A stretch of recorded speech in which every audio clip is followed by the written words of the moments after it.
चलिए 10 के दमदार ट्रेड्स में हमारे साथ आज जुड़ेंगे कोटक सिक्योरिटीज़ के श्रीकांत चौहान एक फ्रेश पर्सपेक्टिव के साथ, सेंट्रम ब्रोकिंग के नीलेश जैन भी शो में शामिल होंगे और कैटलिस्ट वेल्थ के प्रशांत सावंत पिछले शो से हमारे साथ हैं। साथ ही बिग मार्केट वॉइसेस में आज मार्केट के दिग्गज दिलीप भट्ट जी से हम खास चर्चा करेंगे 10:10 के करीब, तो उसके लिए भी आप ट्यून इन रहिए। लेकिन एक बार ज़रा मार्केट का रुख कर लेते हैं और फिर एक बार निफ्टी और बैंक निफ्टी वही कर रहे हैं जो पूरे हफ्ते ये करते आए हैं, बेसिकली तंग करते आए हैं पूरे हफ्ते, और वही आज भी निफ्टी और बैंक निफ्टी दोनों हायर लेवल से हल्के होते हुए। लेकिन मेरी कंसर्न आज ज़्यादा ब्रॉडर मार्केट में, क्योंकि एटलीस्ट वो एक स्पेस थी वीरू जहाँ पर पिछले कई दिनों से आपको ट्रेड्स मिल रहे थे। आज आप नोटिस करेंगे कि ब्रॉडर मार्केट में भी आपको ट्रेड्स नहीं मिल रहे हैं, और जैसा मैं कह रहा था कि ज़बरदस्ती कोई ट्रेड ना लें, अगर ट्रेड आए तभी लें, अगर नहीं आ रही तो कोई नहीं, वीकेंड एंजॉय करिए और मंडे को आके फ्रेश ट्रेड लीजिए। निफ्टी में आज Larsen and Toubro, metal stocks, SBI, in stocks में गिरावट है, लेकिन और टेक महिंद्रा जहां पर एक बड़ा डाउनग्रेड था सुबह सुबह, वहां पर बड़ी गिरावट है। लेकिन तेजी कहां पर है? एचसीएल टेक में नंबर्स के बाद थोड़ी तेजी है, विप्रो, कोटक महिंद्रा बैंक और हिंदुस्तान यूनिलीवर, लेकिन कुछ खास है नहीं मार्केट में आज। जी हाँ, और आप मेरे और अनुज के दिल का हाल समझ सकते हैं। बीते 5 दिन में हमने इस लो बीपी रेंज को जितना झेला है ना, यकीन मानिए, मेहमानों के पास तो हम जाते हैं कॉल लेने के लिए, लेकिन हमने जितना झेला है पूछिए मत। क्या अब एक काम करते हैं, देखिए हमारे साथ इस कार्यक्रम में 3 विशेषज्ञ हैं और मैं तीनों से गुजारिश करूंगा कि अगर आप ट्रेड में कंफर्टेबल नहीं हैं तो कोई दिक्कत की बात नहीं है, हम ट्रेड को अवॉइड भी कर सकते हैं, बट हाँ, हमें आपका व्यू जरूर चाहिए। श्रीकांत, गुड मॉर्निंग, कार्यक्रम में स्वागत है आपका। इंडिसेस पे आपका व्यू, अभी भी ऑप्शन राइटर्स ने घेरा हुआ है और कोई ट्रिगर हाल फिलहाल में नहीं है, बट वो वीकेंड पे है, that's ICICI bank and Reliance. आपकी इंडिसेस पे अप्रोच और आपके 2 कन्विक्शन आइडियाज, अगर आप कंफर्टेबल हो तो। Good morning Virendra, good morning Anuj. बिल्कुल, इनफैक्ट मैंने कई बार देखा है कि साइडवेज मार्केट को पूरे दिन उसको ट्रैक करना या उसको पूरे दिन झेलना बहुत ही मुश्किल होता है, और इनफैक्ट अगर आप देखें तो ये सिमिलर सॉर्ट ऑफ सिनारियो सभी जगह पे बना हुआ है, यानी यूएस मार्केट्स में भी बना हुआ है, एशियन मार्केट्स में भी बना हुआ है, वहां पे सभी जगह पे सिमिलर सॉर्ट ऑफ फॉर्मेशन है। वॉलेटिलिटी इंडेक्स है वो गिरते जा रहा है, और इसके बाद मैंने कई बार देखा है कि जब मार्केट कम से कम 5 से 10 दिन अगर नैरो रेंज में अगर ट्रेड करता है तो उसके बाद एक बड़ी स्विंग भी आती है। जैसे कि अपने मार्केट में अगर इसके साइडवेज रेंज के पहले का अगर मार्केट के माहौल को देखें तो वो काफी स्ट्रांग था, और अच्छे मोमेंटम के साथ मार्केट चला था। तो मोमेंटम प्लस ओवरऑल अगर आप देखें तो ब्रॉड बेस एक्टिविटी थी मार्केट में। तो हमें लगता है कि एक करेक्टिव फेज है, जहां पे भी एंड होगा वहां से एक बड़ी रिकवरी देखने मिलेगी, और शायद अगर मार्केट ने 570 का लेवल अगर तोड़ा तो एक सेंटिमेंटल सेल ऑफ आएगा जो शायद मार्केट को 17,500 तक लेके जा सकता है। वहां पे आप इंडेक्स पे पोजीशंस बनाए, करंटली आप स्टॉक स्पेसिफिक एक्शन रखें और स्टॉक्स के ऊपर ध्यान रखें। आई थिंक वहां पे अच्छे मौके बिल्कुल बनेंगे।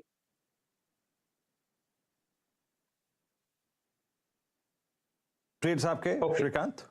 यस वीरेंद्र, या अच्छा, स्टॉक्स की अगर बात करें तो यहाँ पे हमें लगता है कि होटल स्टॉक्स में जबरदस्त तेजी है।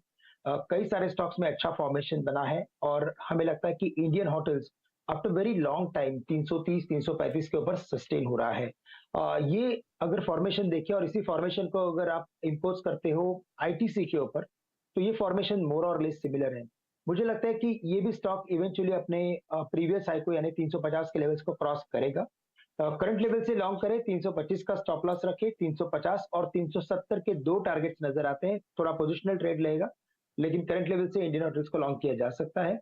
और साथ ही साथ मुझे लगता है कि यूनाइटेड ब्रीवरीज यूबीएल, यहाँ पे अगर आप वीरेंद्र चार्ट देखते हो और इसके डेली चार्ट पे अगर आरएसआई को प्लॉट करते हो या एमएससीडी को प्लॉट करते हो, तो क्लियरली समझ में आएगा कि इसमें एक पॉजिटिव डाइवर्जेंस आ चुका है, जो ये इंडिकेट करता है कि इतने बड़े सेल ऑफ को ये रिवर्स कर सकता है और वापस 1550 के लेवल्स दर्ज कर सकता है।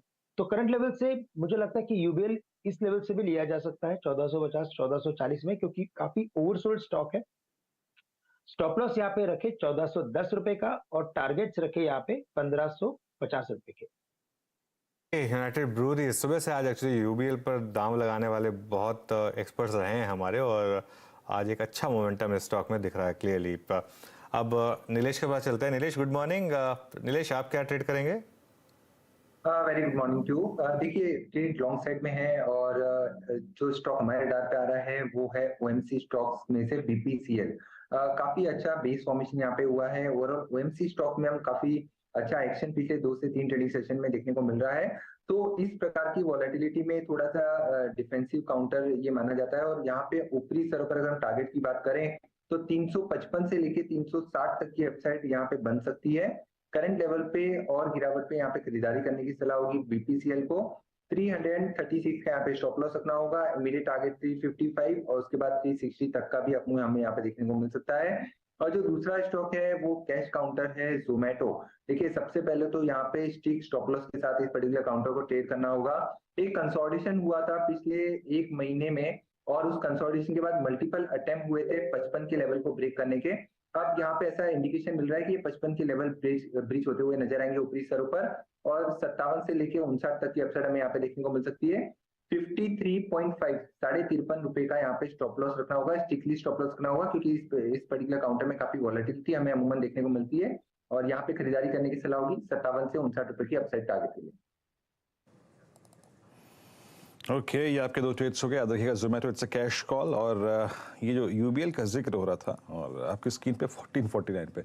अच्छा मजे की बात जानते हैं क्या, आज जब बाजार ओपन हुआ तो प्रकाश सर ने पहली कॉल दी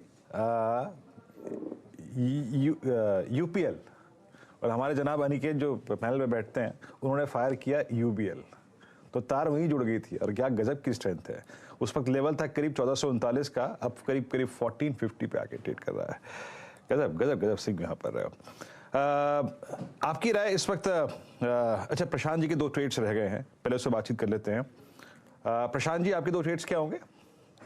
वीरू जी मुझे डीबी स्लैब का जो पैटर्न है जो अभी हम 3220 स्पॉट पे चल रहे हैं, मुझे लग रहा है कि इस एक्सपायरी तक हम 3360 का लेवल देख सकते हैं।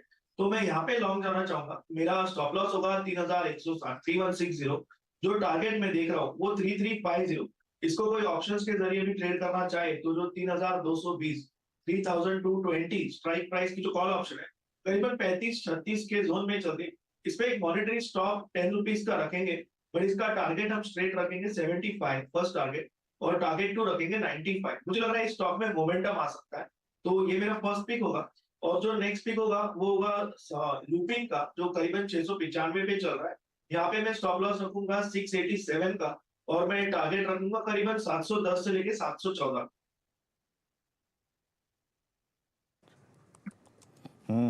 लुपिन आपके स्क्रीन पे 695 डे हाई पर आके ट्रेड करता हुआ अच्छा स्विंग देता हुआ।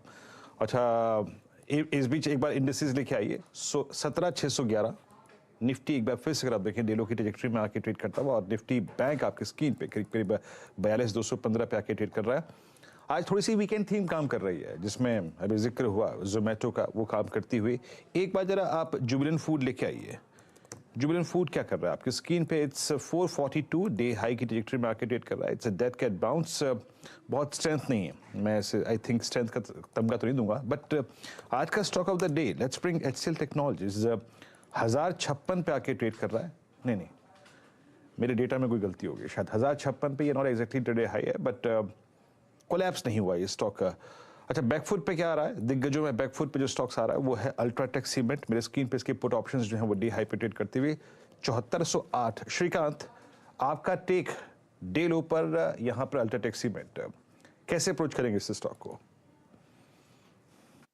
बिल्कुल, तो वीरेंद्र यहाँ पे हमें लगता है कि इसने एक बड़ी रैली के बाद का एक वापस करेक्टिव पैटर्न किया है और करंट लेवल्स अगर आप देखें या कुछ और ओवरलेज यानी कि एवरेजेस को अगर प्लॉट करके देखते हैं तो हमें लगता है कि it is very close to it support area. 7400 के करीब इसमें काफी बढ़िया सपोर्ट है और कई बार इसने 7400 के करीब रेजिस्टेंस लिया था जब ये अपवर्ड रैली में था। तो यहाँ पे हमें लगता है कि कुछ सपोर्ट लेके वापस एक रिबाउंड का फॉर्मेशन बन सकता है। तो करंट लेवल्स में हमें लगता है कि थोड़ा शायद और वक्त निकाल सकता है क्योंकि ये भी एक इंडेक्स का स्टॉक है। लेकिन हमें लगता है कि इन लेवल्स पे शॉर्ट ना करें, यहाँ से इनफैक्ट एक कॉन्ट्रा व्यू लेके लॉन्ग कर सकते हैं। अगर कॉन्ट्रा व्यू लेना है तो 7350 का स्टॉप लॉस रखें और वापस हमें लगता है कि ये स्टॉक 7700 के टेरिटरी में जा सकता है। तो एक्चुअली सीमेंट में वीकनेस काफ़ी है और एक बार डालमिया भारत ले आइए, कल भी काफ़ी वीक था डालमिया भारत और इस समय डालमिया भारत फिर डे लो पर और अच्छा खासा लॉस डालमिया भारत में करीब करीब 2.5% नीचे ये स्टॉक। प्रशांत जी, कोई ट्रेड यहाँ पर दालमिया भारत में अवॉइड करेंगे अभी?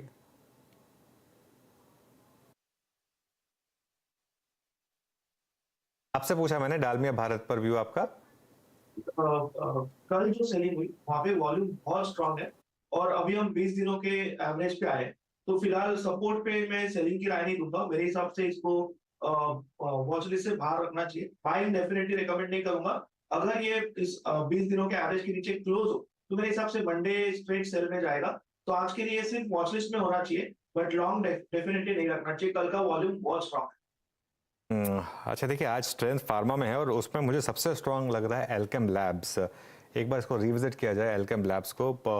अच्छा मूव इस स्टॉक में और करीब करीब 2.5% ऊपर, और पिछले कुछ मिनटों में एक शानदार मूव इस स्टॉक में। ये देखिए क्या अपवर्ड स्लोपिंग चार्ट आपको यहाँ पर दिखाई देगा एल्केम लैब्स में। तो ये एक स्टॉक नीलेश, कोई व्यू यहाँ पर अगर आपने इसको पढ़ा हो तो एल्केम लैब्स को? बिल्कुल अनुज जी, मेरे रडार पे भी आए थे काउंटर। एक flag and pole chart pattern जिसे हम कहते हैं, उसमें से ब्रेकआउट देता हुआ नजर आ रहा है। चार्ट पैटर्न काफी स्ट्रांग है और ओपी सर ऊपर एटलीस्ट 100 पॉइंट का मूव हमें इमीडिएट बेसिस पे देखने को मिल सकता है। तो जो टारगेट निकल के आ रहे हैं वो होंगे 3550 के। 3450 स्पॉट में ट्रेड हो रहा है। 3380 का स्टॉप लॉस यहाँ पे रखना होगा, और थोड़ी सी अगर डिप मिलती है या फिर करंट लेवल पे भी इसे लॉन्ग करके चल सकते हैं फॉर इमीडिएट टारगेट ऑफ 3550। चलिए अब एक काम करते हैं, अब इस चर्चा को थोड़ा आगे बढ़ाते हैं। ट्रेड्स मिल नहीं रहे हैं इस मार्केट में, तो थोड़ा सा लॉन्ग टर्म की बात कर लेते हैं। बिग मार्केट वॉइसेस में हमारे साथ हैं मार्केट के दिग्गज expert Dilip Bhatt. Dilip ji, good morning. काफ़ी मार्केट ने परेशान किया है पिछले इस पूरे हफ्ते, खासतौर से वो इन्फोसिस के नंबर्स आने के बाद और HDFC बैंक के नंबर्स आने के बाद। अब आपका क्या व्यू है मार्केट को लेकर? इन लेवल्स पर इन्वेस्ट किया जाए या थोड़ा सा कैश रेज किया जाए? अनुज जी, गुड मॉर्निंग। आई थिंक आपने सही कहा कि दो एकदम लीडिंग कंपनीज के रिजल्ट्स आए और किसी ने कुछ खास क्लैरिटी नहीं दी। अगर हम देखें इन्फोसिस, तो जैसे हम सब समझ रहे थे कि टेक्नोलॉजी को और 2-3 क्वार्टर शायद उसका पेन रहेगा, तो ये शायद इन्फोसिस के रिजल्ट में साफ नजर आया। और उसी तरह से अगर हमने देखा कि HDFC बैंक जहां पर एक्सपेक्टेशन था, तो वहां पर भी वहां पर भी काफी म्यूटेड रिजल्ट्स आया। हमने पीपॉप ग्रोथ देखा कि वो भी बहुत म्यूटेड था। ओपेक्स बहुत ऊपर चला गया उसमें, और शायद एलिवेटेड ही रहेगा ये ओपेक्स। तो ऐसे लग रहा है कि overall as we run into the result season, थोड़ा बहुत valuation headwinds will continue to challenge the markets. और जिस तरह से हम देख रहे हैं कि ओवरऑल जो अनसर्टेनिटी का वातावरण जो इंटरनेशनली छाया हुआ है, और शायद इंडिया के बैकड्रॉप में फिर भी India has a good visibility, लेकिन valuation certainly is an issue. तो ऐसा लग रहा है कि ऊपर जाते हुए मार्केट में शायद सेलिंग आ सकती है और मार्केट शायद रेंज बाउंड ही रह जाए, क्योंकि ऊपर जाए तो वैल्यूएशंस विल लुक स्ट्रेच्ड। और जब तक ये रिजल्ट सीजन नहीं होता, जब तक मैनेजमेंट का आउटलुक नहीं पता चलता फॉर नेक्स्ट 2 to 3 क्वार्टर्स, कोई it will be very difficult to commit in this particular market in a very enthusiastic way. Market में डाउनसाइड जरूर है, डाउनसाइड लिमिटेड है, लेकिन ऊपर भी कैप्ड है, ऐसा लग रहा है। ओके, तो इस समय अगर इन्वेस्ट करना ही होगा तो आप किन सेक्टर्स पर इन्वेस्टमेंट की राय देंगे? जरूर बैंकिंग में एक ध्यान देना चाहिए without any doubt, because credit growth will look reasonably good. The interest rates hopefully peaked out हो गए हैं, शायद एलिवेटेड भी रहे तो निम्स थोड़े बहुत प्रेशर में आ सकते हैं। लेकिन बैंकिंग एक सेक्टर है जहां पर लग रहा है कि थोड़े mix of private and PSU sector will give a reasonably good returns over next 12 to 15 months। तो बैंकिंग एक सेक्टर है, उसमें देखना चाहिए। हमारे हिसाब से एक कैप गुड सेक्टर है जहां पर हम देखें cap good and infra related sector, जहां पर ABB, सीमेंस, हम देखें कि जहां पर लार्सन एंड टूब्रो भी है। ये सेक्टर में जरूर ध्यान देना चाहिए, क्योंकि ये एक सेक्टर लग रहा है शायद will help investors make some reasonable money in the near future। और हम अगर उसके बाद देखा जाए तो एक फार्मास्यूटिकल्स है जो बहुत बॉटम्ड आउट हो गया है और हमको लग रहा है कि शायद यहाँ से pharmaceutical sector can make big money over next 12 to 15 months, because पिछले 1-1.5 साल से वो कहीं पर भी नहीं गया. On the contrary it has given negative returns. तो ये फार्मा सेक्टर में ध्यान जरूर देना चाहिए. ये 2-3 सेक्टर पे ध्यान रख के चलना चाहिए. और मुझे लगता है शायद ये आईटी सेक्टर एक ग्रेजुअल डिफर्ड बाइंग एसआईपी जिसको कहते हैं, बहुत धीरे से बाय करना चाहिए over next 2 quarters, so that it can give some resilience to the portfolio. Okay अच्छा दिलीप जी, अगर मैं थोड़ा सा स्टॉक स्पेसिफिक की बात करूं, आपने कहा फार्मा में एक स्ट्रॉन्ग स्विंग एक्सपेक्टेड है. फार्मा में जरा 2-3 कैंडिडेट्स बताइए जहां पे काफ़ी अच्छा पैसा बनने की एक्सपेक्टेशन रखते हैं. एंड अलॉन्ग विद फार्मा हमने देखा है कि कुछ hospital stocks like max health care काफ़ी अच्छी खासी वेल्थ क्रिएट करके दी इसने. अलॉन्ग विद डायग्नोस्टिक फार्मा या फिर हॉस्पिटल स्टॉक्स 2-3 नाम अगर आप कंफर्टेबल हो तो. जरूर, मुझे लगता है शायद फार्मा में अगर हम देखें कि लुपिन पे ध्यान दे सकते हैं. सन फार्मा में भी जरूर ध्यान देना चाहिए.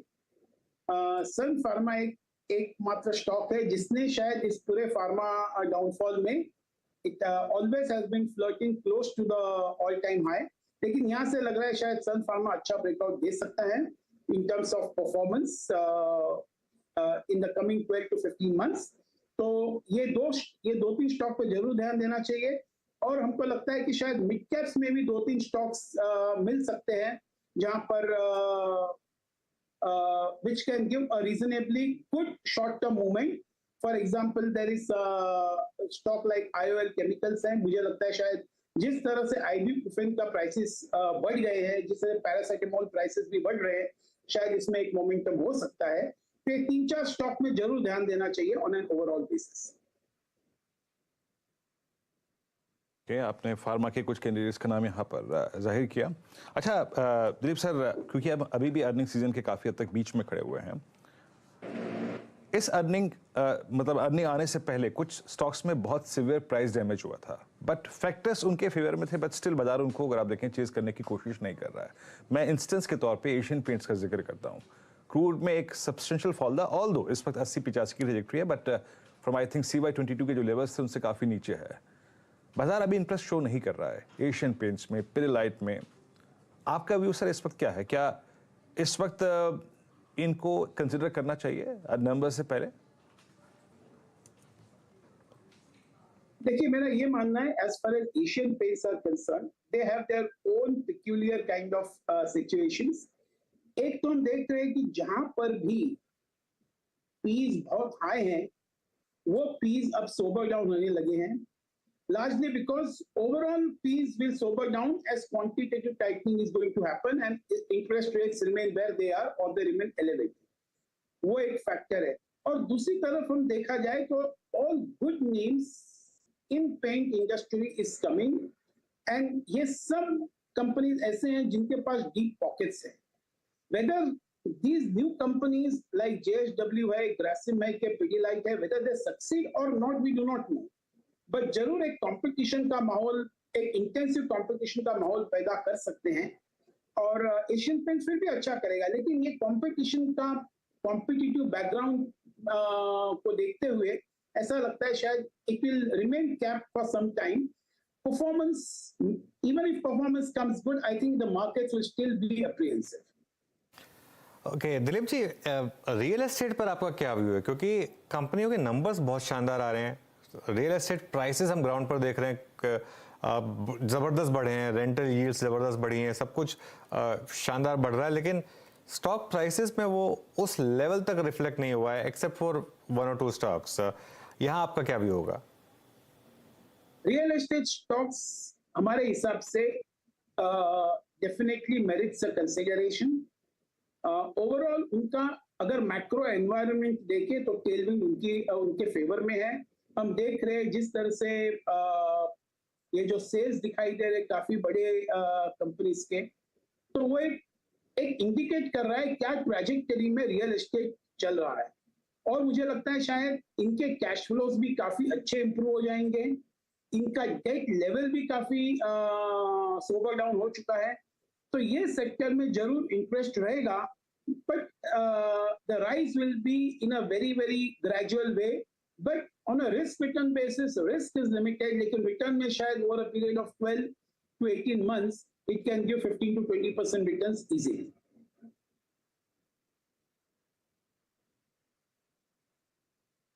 पे आपकी ये राय, आपने फार्मा पे अपना व्यू शेयर किया,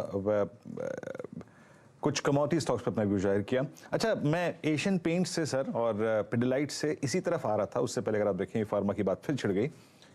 ये टाटा केमिकल में जो हुआ पिछले 4-5 दिन से, जो पिटाई हुई टाटा केमिकल की आफ्टर सम प्राइस कट्स, क्योंकि केमिकल में लोग पैसा बना के बैठे हैं, अच्छा पैसा बना के बैठे हैं, और जो CY21 का जो स्विंग था 22 तक कायम रहा, हाई लेवल्स पर सस्टेन रहे स्टॉक।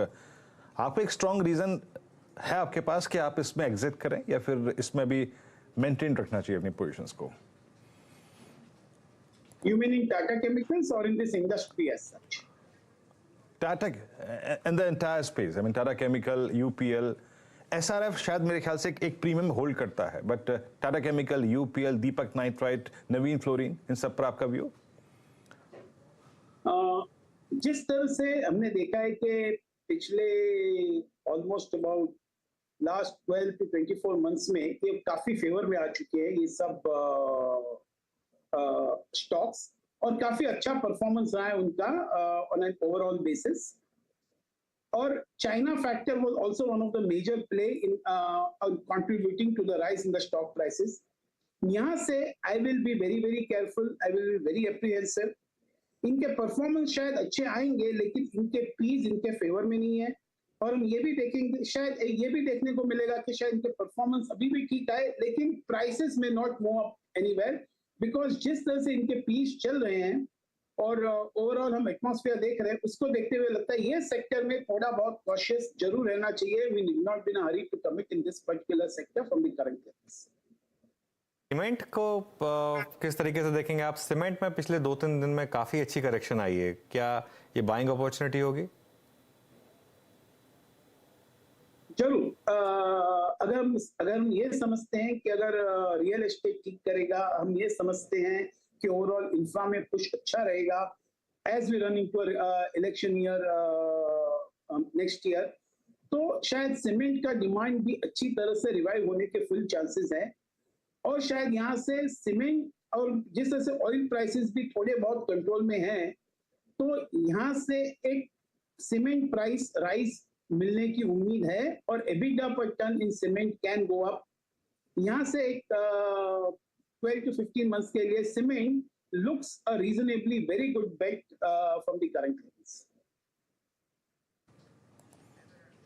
सीमेंट अगर आप देखें आपको एक स्ट्रॉन्ग बेट लग रही है। अच्छा, सीमेंट हो गया, केमिकल हो गया, और पेंट स्टॉक्स हो गए, IT हो गया, बैंक्स भी हो गए। एक और स्पेस जिसमें सडनली काफी सुगबुगाहट बढ़ गई है, और उसकी लीडरशिप अब हाथ में है बजाज ऑटो के। सर, आपने पिछले 4-5 सेशन में बजाज ऑटो को देखा होगा। TVS मोटर लीडर था ही, उससे किसी को अगर दुविधा नहीं थी कभी भी। बजाज ऑटो में सडनली ये क्या हुआ, और ये क्यों हो रहा है एग्जैक्टली? और आपका ऑटो में इस वक्त जो सबसे प्रेफर्ड स्टॉक है सर, वो क्या है? ये 2 व्हीलर्स और 3 व्हीलर्स को खास करके हमने देखा था कि पिछले 2 साल में कोई कुछ खास डिमांड पुश नहीं आया था। हमने देखा कि 4 व्हीलर पैसेंजर कार्स में रिकवरी अच्छी आ गई, कमर्शियल व्हीकल्स में रिकवरी अच्छी आ गई, लेकिन 2 व्हीलर्स में और 3 व्हीलर्स में कुछ खास रिकवरी नहीं आ रही थी। लेकिन ये शायद थोड़ा बहुत चेंज हो रहा है। हम देख रहे हैं कि बजाज ऑटो खास करके बेनिफिशियरी है, बिकॉज उसका जो 3 व्हीलर्स है which contributes majorly towards the profits, वो 3 व्हीलर्स के नंबर्स काफी अच्छे आने लगे हैं। Export markets which were kind of a headwind, उसमें काफी अच्छी विजिबिलिटी आने लगी है। तो ये exports plus increase in sales of 3 wheelers I think is helping Bajaj Auto, and जरूर Bajaj Auto एक बहुत अच्छा प्रॉफिट दे सकता है in the coming year, but ये भी भूलना नहीं चाहिए कि Bajaj Auto already has moved up quite a bit at these current levels। तो शायद TVS मोटर एक लग रहा है कि यहाँ से एक रीजनेबल रिटर्न दे सकता है ओवर नेक्स्ट 10 to 15%।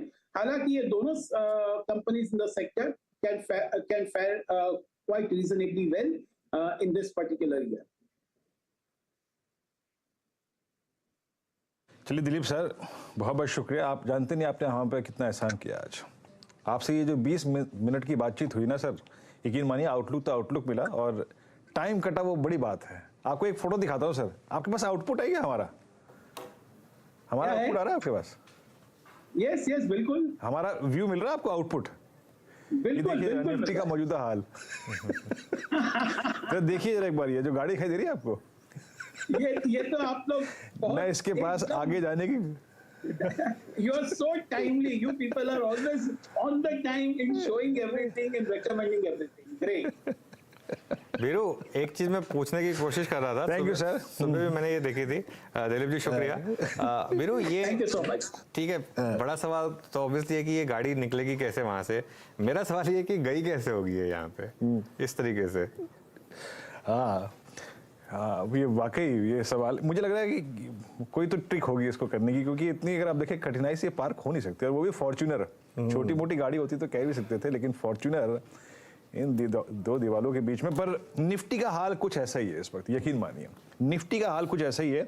अच्छा, कल तक कम से कम स्टॉक स्पेसिफिक कुछ स्विंग मिल रहे थे, आज स्टॉक स्पेसिफिक स्विंग भी नहीं है। जब भी हम ट्रेड पिक करते हैं, बोलते हैं, बात करते हैं, कम से कम नहीं तो 20% 30% कन्विक्शन हमारा होता है, फिर मेहमान से पूछते हैं, लेकिन आज वो भी नहीं है। खैर, जैसे जैसे ये वक्त कट रहा है, आपसे अगली मुलाकात होगी आज क्लोजिंग में 2 बजे अनुज और मेरी कमाई का अड्डा में। फिलहाल नीरज जी मेरे ख्याल से मौजूद हैं, डायरेक्टर साहब जी। नीरज जी, थोड़ा सा थोड़ा विषपान आपको भी करना पड़ेगा अब। देखो ये जो आपने खड़ी करी है ना गाड़ी फॉर्च्यूनर, ये गाड़ी बहुत पावरफुल होती है। कैसे अंदर गई ये तो मुझे नहीं पता, लेकिन निकल एक झटके में आएगी ये जैसे ही गियर में डालेंगे ना, आगे वाली दीवार तोड़ के जाएगी, और निफ्टी भी देखना वो ऐसे ही करेगा। तो निकलने में दिक्कत नहीं आएगी इसकी, क्योंकि बहुत पावरफुल गाड़ी है, और निफ्टी बहुत पावरफुल लग रहा है मुझे तो ये तो खैर निकल आएगा, इसमें कोई दिक्कत नहीं है। लेकिन मार्केट में तकलीफ है, वाकई तकलीफ है। ब्रॉडर मार्केट काफी खराब है, मिड कैप इंडेक्स 200 पॉइंट नीचे।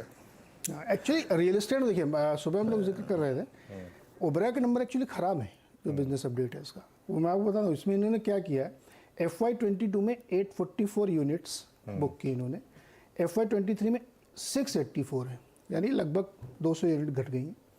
लेकिन एरिया बढ़ गया है, 21 लाख के सामने 25 लाख स्क्वायर फीट, और 4000 करोड़ से थोड़ा कम 3900 करोड़ के सामने 8500 करोड़। वही लग्जरी प्रोजेक्ट्स बिक। अब इसका मतलब ये हुआ कि 564 पेंट हाउस बिक रहे हैं, बिल्कुल, और वो यूनिट श्रिंक होगी। तो जो लोग ये 5-6 बेच के खरीदते हैं, पेंट हाउस खरीदते हैं, वो उनके पास इतना वॉल्यूम में नहीं खरीदते ना, वो एक बार खरीद लिया, बार बार थोड़ी पेंट हाउस खरीदेंगे। इसलिए नंबर को उसी संदर्भ में देखना चाहिए, और धीरे धीरे ये नंबर अगर यूनिट्स श्रिंक होती जाएगी तो फिर अभी आपको जो प्राइस दिख रहा है 8500 करोड़ का, ये भी घटेगा। इसलिए मैंने इसको सुबह अपनी टीम में रख के नेगेटिव भी दिया था कि ये नंबर्स बहुत अच्छे नहीं लग रहे मुझे। तो रियल एस्टेट इसीलिए मुझे लगता है आज वीकनेस के साथ, लेकिन मार्केट धीरे धीरे गिर रहा है। एक्चुअली एडवांस डिक्लाइन तो अब ख़राब भी हो गया है, 1700 शेयर कमजोरी के साथ कामकाज कर रहे हैं। खैर बहरहाल अच्छी बात है कि आज फ्राइडे है, बहुत ज़्यादा वो नहीं है, देखा जाएगा क्या होगा, और अगले एक 2 घंटे में कैसे होगा। चलिए कुछ आपके सवाल जवाब हल करने की कोशिश करते हैं, लेकिन सबसे पहले हेडलाइंस।